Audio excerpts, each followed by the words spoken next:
I want to change subjects because this is an ETF show. And you knew this was coming, folks.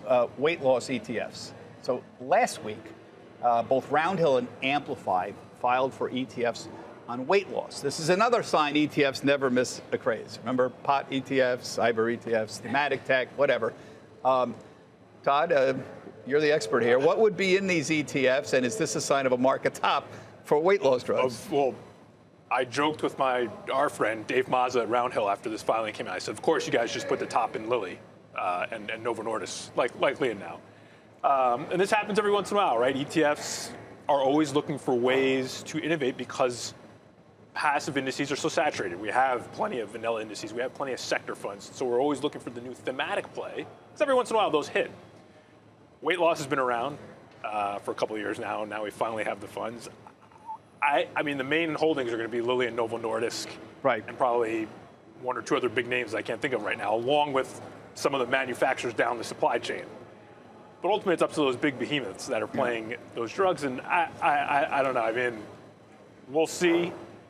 I think thematics are a little bit on the back burner right now, especially the way they performed in the last couple of years. I think there's room for them, but more than one, it's going to be tough. See, this is what is great and what is not great about ETFs.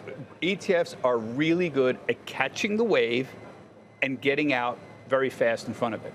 The downside is ETFs are really good at catching the wave and getting out in front of it. Yep. So how many times have you and I seen this? Social media, okay, Reddit's going to go public, all right? Reddit's time was, never mind, 3, 4, 5 years ago, arguably when it's at its height. But the social media ETF has been around more than 10 years. It peaked 2018, 2019, 2020.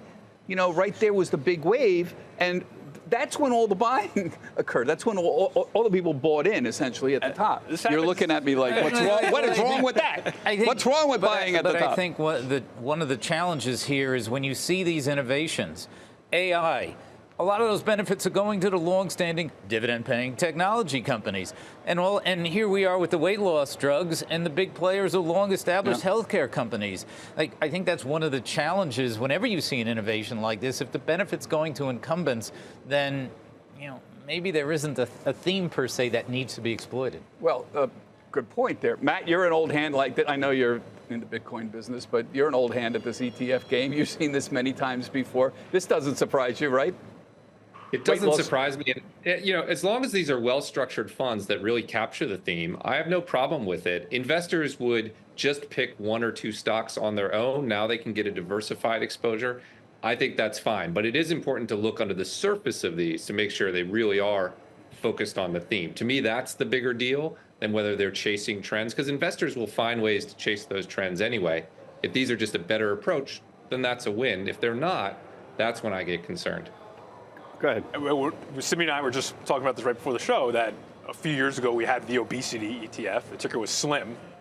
And it was way too early to close. So now this is the second bite at the apple here. Yeah. Well, again, my concern here, first off, Matt's right. Make sure they actually are in the business that they're in. And they're not throwing in a lot of other things on the side that have nothing to do with it. The revenues aren't there for the product they're selling. That's number one. But number two, my point is, watching this for 25 years, is these things come in and they buy at the top. And so afterwards, they tend to underperform. This happened with the social media ETFs. They all topped out in 2020, 2021. Yeah, the inverse of that was coal a couple of years ago, right? Coal ETF closes and then energy goes on a run. So, look, I'm happy it's happening. We just want to let you know, buy low, sell high, okay? What else do we need to know? Okay, compounding interest. I'll get a list of 3 things you need to know when you are investing here.